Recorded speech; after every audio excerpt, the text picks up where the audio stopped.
yeah, round of 32 went absolutely smooth sailing. We are now into the round of 16. And we have Bro Games versus Puritaner, one of our OG SDL members, obviously known for Steel Division for Warner. Let's see how well he will do in Mechabellum. We will join this game for sure as a spectator. Dimers versus Shadow. Pick up Penguin versus Luftwaffe. Marie Sword versus Kikre. Breadman versus Dr. Nuke. Lorat versus Divine Heretic. Redeye versus Tong Deal. And Uweb versus Annarion. So all of that should be quite fun. And yeah. And thanks for all the follows already. Much appreciated. Loving to see this competitive scene rise and shine. And yeah, Dimos versus Shade. Take a Penguin in here. Tong Deal, let's see how Tong Deal will face versus Redeye. So yeah, here we go. Round of 16, Redeye versus Tong Deal. Tong Deal still going strong. Was closer than expected, but obviously, yeah, in the end, still a pretty clean victory in round 1. And yep, round of 16 here, going strong on Mechabellum. On Chalong. You can't support the tournament still on Mechabellum, guys. Exclamation mark Mechabellum in the chat. Should get you there. Then we go in here. So let's see. Redeye, pretty strong player. Advanced group, 5th place. Tong Deal here on the left. Aerial specialist.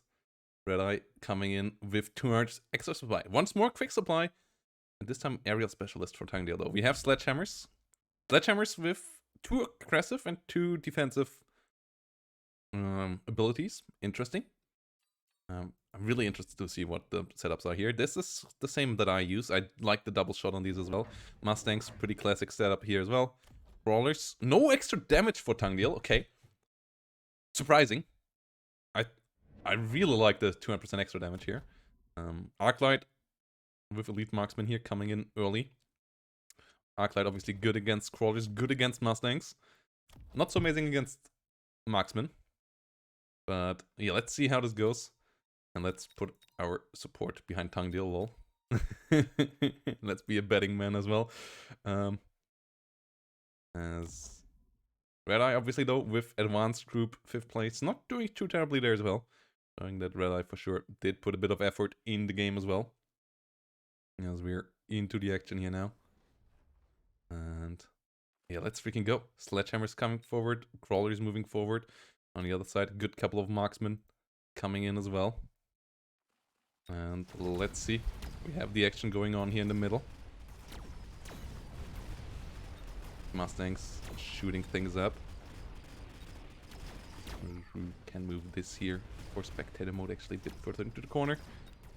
Crawlers coming up as well. Good damage dealt there. We're gonna see Tong Deal here with a clean victory in round 1. Actually, quite a lot of stuff surviving here. The marksman never finding any good targets, firing on Crawlers all time. Ooh, both sides going with deployment mode, so we're gonna see a lot of units. Arclights here now on the side of Redeye as well. Redeye already into 4 different units. Same here on the other side as we can see the marksman. So it's the only difference in both lineups are Mustangs versus Sledgehammers. Both sides going for Arclights, both sides going for marksmen, both sides going for Crawlers. Crawlers on the right side. Okay, it seems to be the meta that you don't use the extra damage on the Crawlers. I feel like the mechanical rage is a lot... Okay, it's interesting. I would love to know why. I think the 200% extra damage per hit is just insane value often. But, hey. As we have on the other side some Arclights, we have some marksmen coming around. Sledgehammers moving forward. And here we go. Crawlers moving forward, Mustangs moving forward. Arclights on both sides. Sledgehammers coming up. As I said, if this goes well and the feedback on Twitch, on YouTube and so on is good, and people want to say more and a couple people get up to help out organizing maybe in the future, I would absolutely love to organize more of these. Norek, to answer your question there. So yeah, marksman moving forward, but too many sledgehammers still, and the Mustangs go down to the Arclights a bit too easily here. Redeye not quite having enough staying power here, so the marksman then can take the single targets here out quite easily. I would like to see another beefier unit here. Both sides going for Heavy armor. Okay, Sledgehammer is getting at it. What's the 5th unit on the side of Tong Deal is Stormcallers. It's quite interesting to see how ability averse the top level players are. They really like more units over stronger ability on units. So we have some Arclights here as well. 50 points still left, so one of them could level up. The one on the top will go level up. Meanwhile, we have a missile over here, but that will get baited by these crawlers. Otherwise, it could have dealt a lot of damage here. Or maybe taking out a Sledgehammer line. So that missile bit wasted. Good positioning there on that crawler. Ooh, Stormcallers finding the kill onto the marksman by shooting onto the Sledgehammer. Quite unfortunate there for Red Eye. And Tong Deal in a pretty strong position. Sledgehammer's leveling up though. Immediately here. Or being bought on level 2 actually. But rapid supply here quite early on for Red Eye. Will win him the round maybe. As the Sledgehammer's on level 2 here with 100% extra hit points. Actually doing quite well, but no, there's still a good amount of stuff left here in the north. Sledgehammers do survive. For now. Getting pretty low. 9 seconds will be over quite quickly. And then they're most likely gonna die. They're not killing the enemy here quickly enough. Then the Stormcallers hit them while they're still static. This marksman deactivated as well, and Red Eye losing the round where he went for rapid supply. Obviously a pretty bleak prospect for the future. As, yeah, affording the 30% extra hit point right now, really tough. As Red Eye is only on 550 money. But it's kind of a must if you want to use these Sledgehammers efficiently, I believe. Also, these Sledgehammers here, a bit different setup. No armor and no range upgrade. But instead, this electromagnetic shot and Stormcallers. Okay, went for the senior defense as well. Didn't buy any units, I believe. You know, didn't buy any units. At least not so far. Okay, there we go. Another missile coming up north. Might hit the Stormcallers quite nicely. 2 missiles instead of this. No upgrades on the marksman in the south. But yeah, the Stormcallers here will go down. That's big missiles for sure. Let's see if it is enough though. Like those Stormcallers for sure did a decent amount of damage last turn. I would like to see more Sledgehammers to tank these Stormcallers. So that, for example, the Mustangs don't have to do that. And yeah, this round should be won now. But obviously missiles ain't a long-term investment. And it most likely is not gonna end in super much damage. But Red Eye at least able to turn this one around. Those missiles really well placed. And kind of a must, as otherwise the Stormcallers would have wreaked havoc once more. So yeah, good play here. And yeah, nice.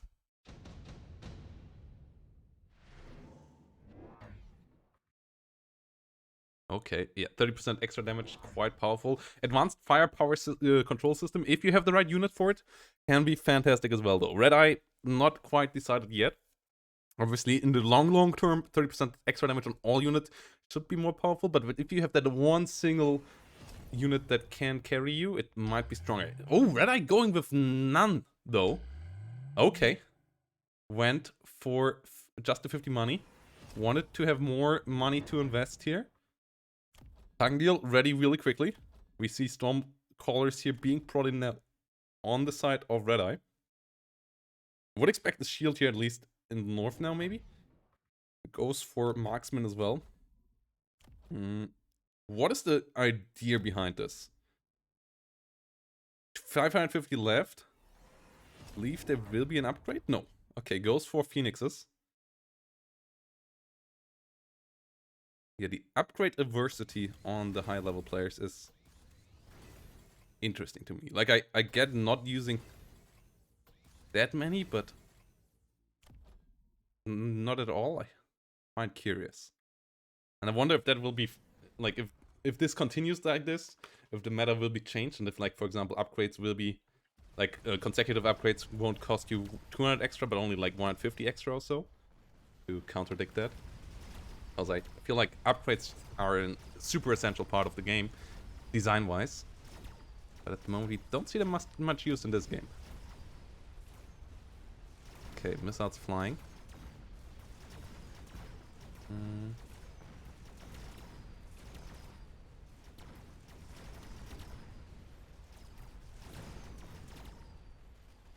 Here we go. Arclight going down in the south.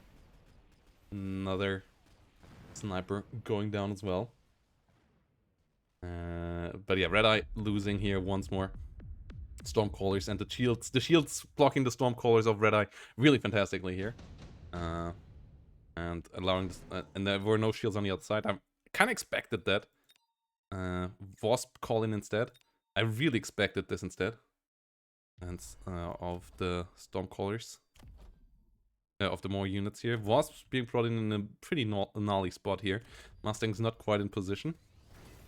Whilst we see more level ups here. Wasps on the other side in a similar position.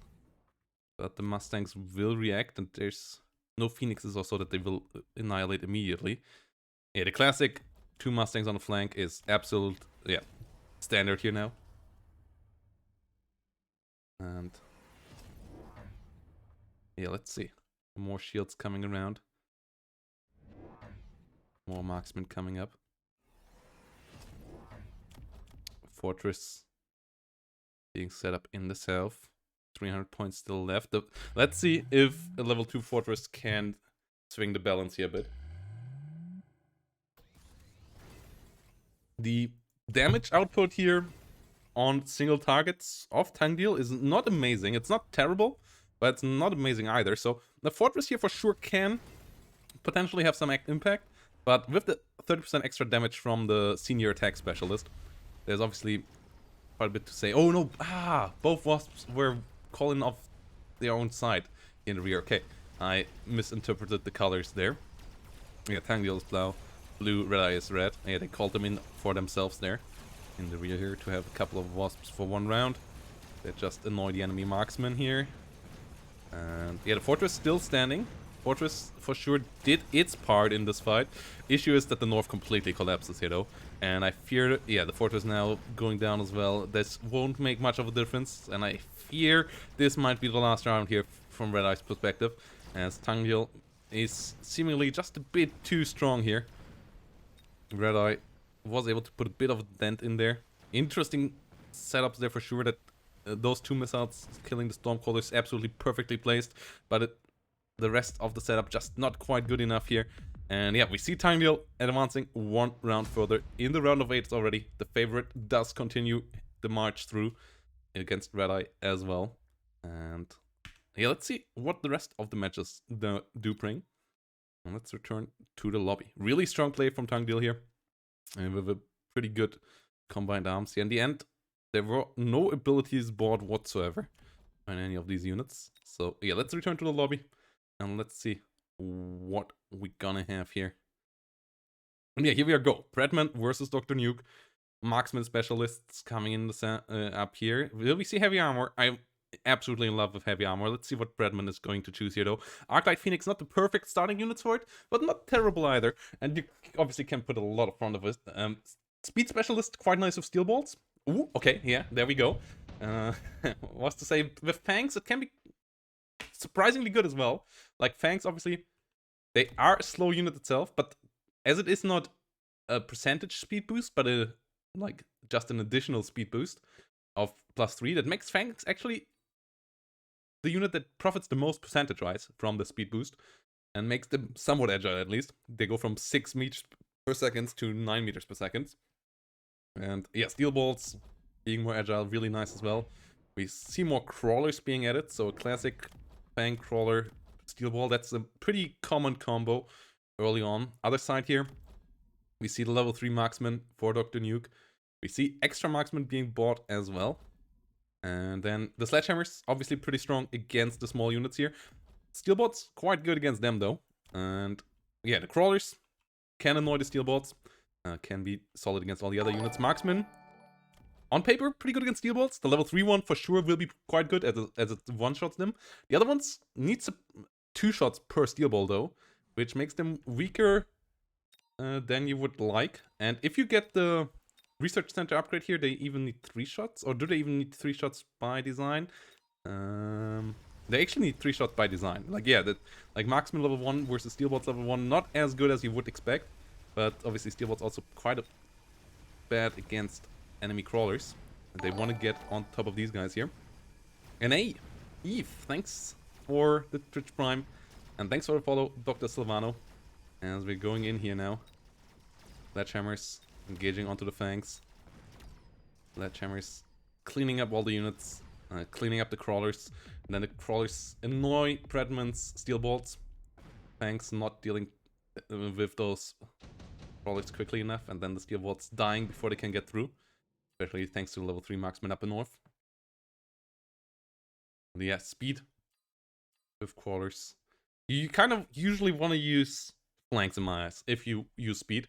So that you really can collapse on enemy flanks quite quickly. You can push through on one side and use that agility really to your favor after destroying one of the turrets, making the enemy slower units pay for their slower speed.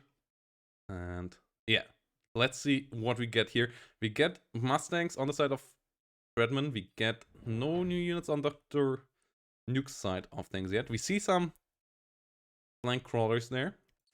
Marksman will go for them, but obviously Marksman versus Crawler not that amazing. The crawlers seem to split up, it indicates, which would be good for Breadman. Let's see how many go where. The Sledgehammers with shield, portable shield, quite a nice upgrade on them. As on the other side, not quite sure what Breadman went for. Don't think there was any shield given here. Oh no, there Steelbolts got the shield as well. Okay, yeah, Steelbolts with shield also quite nice.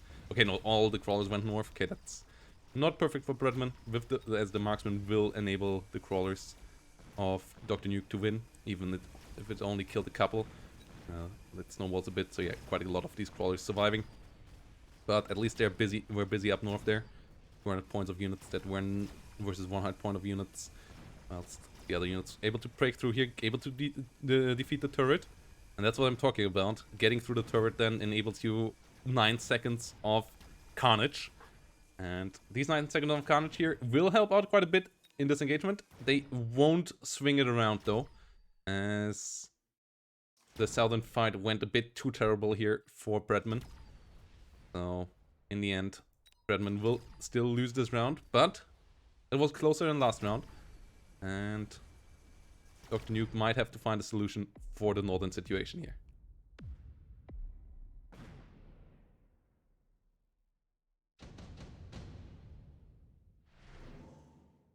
Ooh, a lot of interesting abilities. Question is, do you want to go for any of these? And if so, which one? Photon emission can always be nice. Barrier, obviously long-term good thing. If you want to go into giant units, question is, what crown giant units do you want to go for here? Incendiary bomb. Bit of a two-edged sword for both sides here. As both sides use crawlers. Both sides have some small units. Yeah, being used here in the middle. Ooh, early replacement upgrade here on the crawlers. Speed and Imperial Drill, no? Okay, no acid on crawlers. That is interesting choice as well. On the other side, we have Drill Impact. We have the same setup that I use. As I think Subterranean Blitz already gives you enough speed and stuff and reduction that you don't really want to use the mechanical rage, especially as buying both is really expensive or not getting much extra damage out there.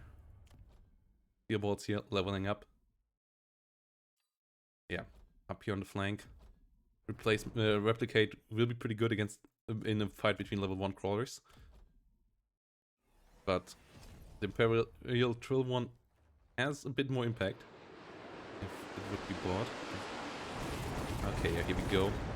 Good amount of units dying. One marksman down, the other one will go down here as well. Stands in the fire still. But the question is, how many of Breadman units will die here in the long term through the fire as well? should win him the fight in this round, though. So that is nice. Though the replicate on the crawler is being frustrating here. Replicate on the crawler is really being frustrating. Snowballing a bit too hard here now. Mustang's not killing them quickly enough. And now they connected. So no, actually, even with the flames, this most likely will be a loss. Steel bolts obviously absolutely terrible against crawlers. They are level 2. They have energy absorption. And the marksman up here died. So they actually might be able to do it here. But one of them will go down eventually here for sure. And then that one will spawn more crawlers most likely, and the absorption not quite good enough to keep them at equal hit points, and so they will go down as well. So even with the flame ability, Breadman not able to win this round, will need to find a new solution. Absorption, I'm not sure if that was the right upgrade at this moment. Don't think that was really necessary on the steel bolts here, as the steel bolts don't tank frontline super much anyways. Steel bolts level 3 are nice though. Ooh. But yeah, here we go. There is the unit that uses the barrier. Vulcan really strong in this, as everything but the steel bolts here is super vulnerable to this Vulcan. So you really want to get some steel bolts into the right position here now as Breadman that will be focused by the Vulcan. Otherwise, the rest of your units will just get absolutely annihilated. And that would be a major issue here. That Vulcan could really snowball this game quickly now for Dr. Nuke. First of all, because, yeah, it can kill a lot of stuff, and then it also does deal 400 damage each time it survives. So it will end the game quickly in that regard as well. Crawlers of Breadman didn't get any upgrades, so the replicate crawlers here on the other side still really dangerous. Getting more and more numerous here for the kills they do. Steel bolts doing a good job. Steel bolts up north. Can they kill the Vulcan? Are they one of them firing onto the Vulcan already? And yeah, that one won't die now. Okay, Vulcan goes down. Tanks here, trying to kill the crawlers before they can kill the steel bolts. Steel bolts deactivated thanks to the sledgehammers. Yeah, the sledgehammers have the deactivation shot on them now. Southern flank goes down though. And most of the, yeah, all of the crawlers dealt with, so no replicate crawlers here up north, but only one steel ball remaining. And the sledgehammer is still here. They will most likely deal with this, as it's only a level 1 steel ball. It at least gets the kill to the marksman. But another round lost here for Breadman. Will need more solutions. Doesn't take too much damage this round though. Only 300 damage. So still has some time here to figure out a solution. The Vulcan kill was important there. Yeah, the steel bolts coming in there in the right angle, but more units necessary, and I would like to see something else outside of Fangs and so on here. Hit point specialist versus giant killer. Interesting choice here for the giant killer. Obviously makes sense economic wise, but not taking the extra 30% hit points could be really problematic in this round. And if you don't get the kills on the Vulcans now regularly, then this will backfire hard. So Breadman kind of has to make sure to kill off enemy giants, and Overlord could make this even more interesting. If Dr. Nuke is not able to finish Breadman soon now, then Breadman might be able to get a big economic advantage out of this, but thanks to the 30% extra hit points, it's more likely that Dr. Nuke will get to finish this quickly, especially as, oh no, the Mustangs went for splash damage, meaning that they are weaker against the Overlords. Oh, resell here activated for Breadman. Breadman still has 39 seconds to choose another strategy here. Let's see what Breadman will go for. A lot of options available here. Vulcan moving around. Okay, more steel bolts for the middle. Makes sense. Makes sense. I would like to see another more beefy unit though in this lineup. Okay, it's more upgrades instead. Yeah, Fangs on the side maybe could help out as well. Like Fangs next to the crawlers.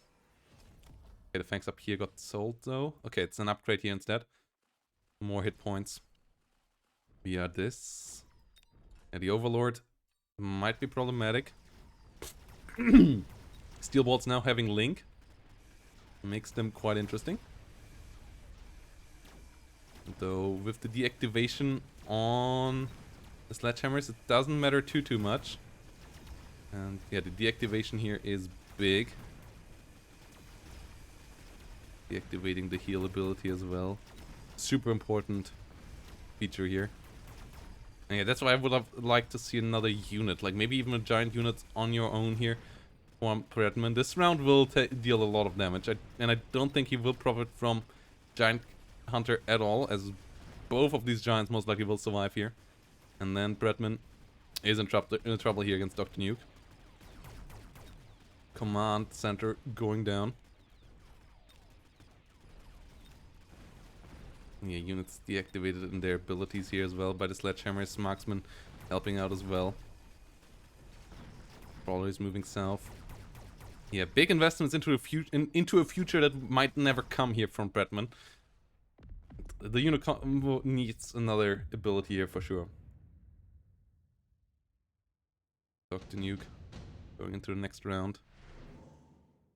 Photon emission coming around. Junior manufacturer specialist on both sides. Let's see, Mustangs. Being Phoenixes. Okay, yeah, I like Phoenixes. I would have liked them on level 2 immediately. I would have really liked them on level 2 immediately. Yes, you have the price point there. Okay, goes for 3 Phoenixes with shields. Not sure I'm like the energy shields. Like, these guys are not supposed to see frontline service anytime soon. In general, not a major fan of this shield upgrade. It helps against marksman, but this is not a marksman-heavy setup from Dr. Nuke here. Like, yes, there are 4 marksmen, but, like, marksman-heavy is, like, 6 and above. And then, if you have those Phoenix marksman plank link ship, where then your Phoenix survive with an extra shot, it's fantastic, but this is not really this kind of thing. Ooh, 3 rhinos with Nuke. Dr. Nuke really wants to play, first of all, for his name, and then, second of all, for the finish line here now. Wants to end this. There's no deactivation on the other side here on any of these units, which is gonna be problematic. Yeah, no deactivation on the Phoenixes. Obviously, the other units can't have it. So those Nuke rhinos, especially as the Phoenixes are not level 2, can be really devastating here. As the steel bolts are just a bit too close here, I believe. Yeah.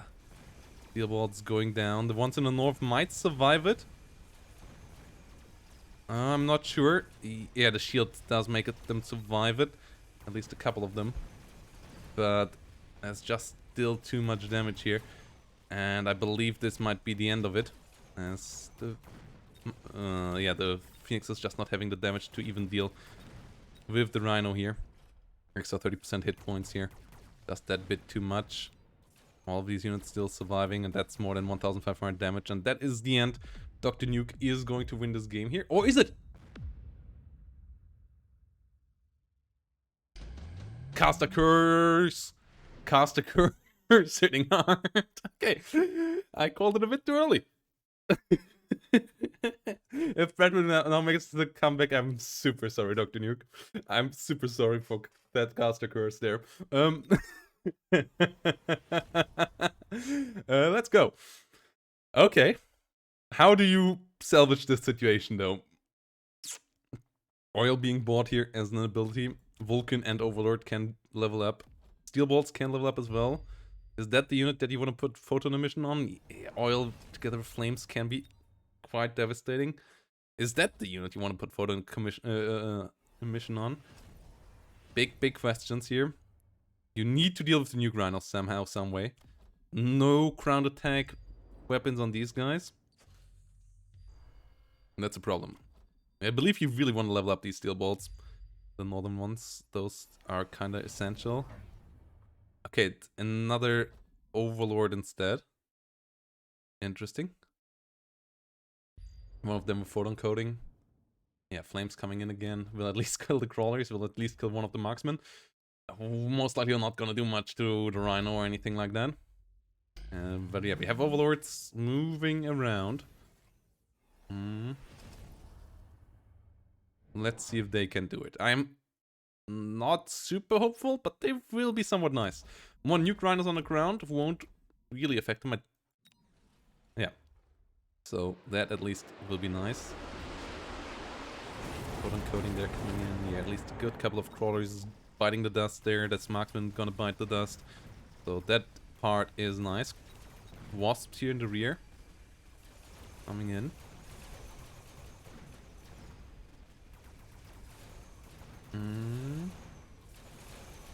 Let's go.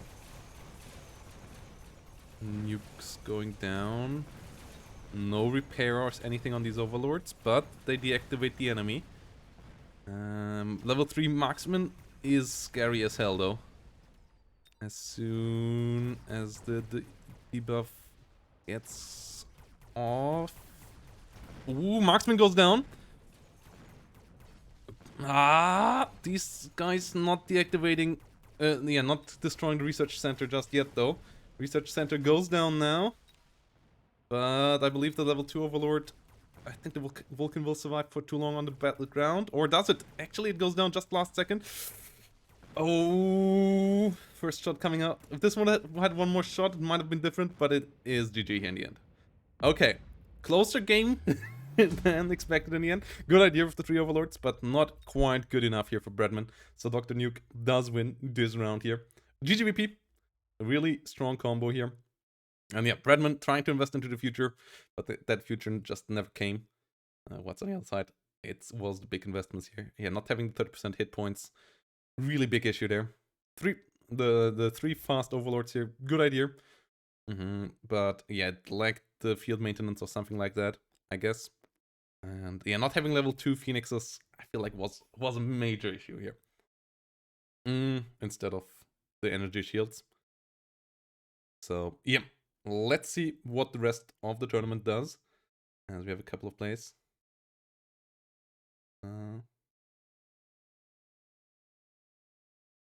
Nice.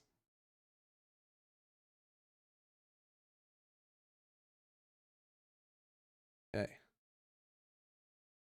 UWeb winning down below will face Tong Deal. As we have a couple more games coming in. Kirk winning versus Mari Sword.